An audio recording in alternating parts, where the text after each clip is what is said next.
भिंड जिले के अटेर विधानसभा से भारतीय जनता पार्टी के गद्दावर नेता और मध्य प्रदेश सरकार में सहकारिता मंत्री अरविंद सिंह भदौरिया को पराजय का मुंह देखना पड़ा।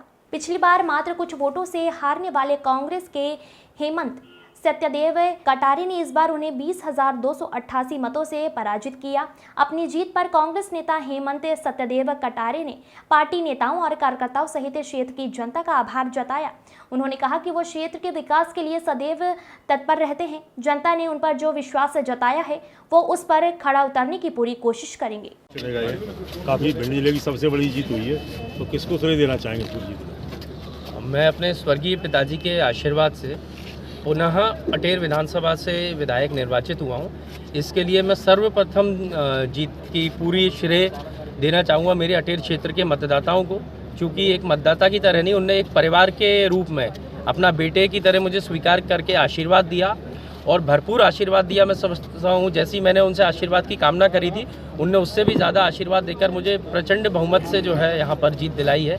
इसके लिए मैं उनके लिए आजीवन ऋणी रहूँगा अपनी जनता का और जीवन भर उनके आभारी रहूँगा। मैं यही कहूँगा, उनके चरणों की धूल बन के आगे सेवा भी करूँगा उनकी।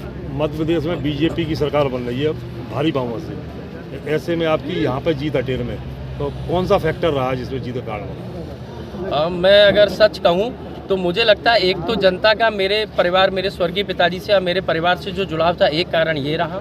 और दूसरा कारण जो यहाँ स्थानीय मंत्री और ख़ासतौर पे उनके भाई के द्वारा जो भ्रष्टाचार और जो अन्याय अत्याचार झूठी FIR की गई, तो जनता एक तो उनको हराना भी चाहती थी और दूसरा जनता मुझे जिताना भी चाहती थी।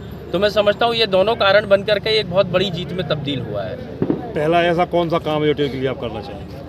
मैं तो बहुत सारे कार्य जो करना चाहूँगा। सबसे पहले तो मैं, क्योंकि सरकार मेरी नहीं है, इसलिए मैं अब जो सरकार है, जो भी मुख्यमंत्री भारतीय जनता पार्टी जिसको भी बनाते हैं, उनसे मांग करूंगा कि अटेर क्षेत्र में गौशालाओं का निर्माण सबसे पहले शुरू किया जाए और उसके बाद ओवरब्रिज पुल बनना, क्योंकि यहाँ पे अटेर से डूब प्रभावित कई सारे गांव रहते हैं। ऐसी बहुत सारी समस्याएं हैं, तो उन सब के लिए मैं मांग करूंगा।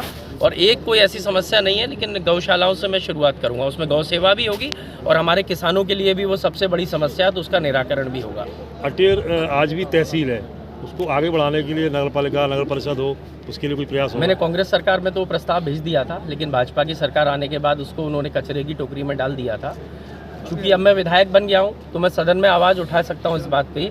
तो अब मैं सबसे पहली मांग इसको भी रखूंगा कि हमारे अटेर को विकास की गति में आगे बढ़ाते हुए अटेर ग्राम पंचायत को जो है तहसील में तब्दील किया जाए और वहाँ नगर पंचायत बना करके और अटेर को आगे विकास की गति का जो पहिया रुका हुआ था उसको और गति देने का कार्य किया जाए। अटेर में जो पुल निर्माण हो रहा है, जो उधर जा रहा है आगरा की ओर, तो उससे कनेक्टिविटी बढ़ेगी। तो कोई ऐसा भी है कि वहाँ पे जो कोई वो बढ़े, वहाँ पे गतिविधियाँ बढ़ें?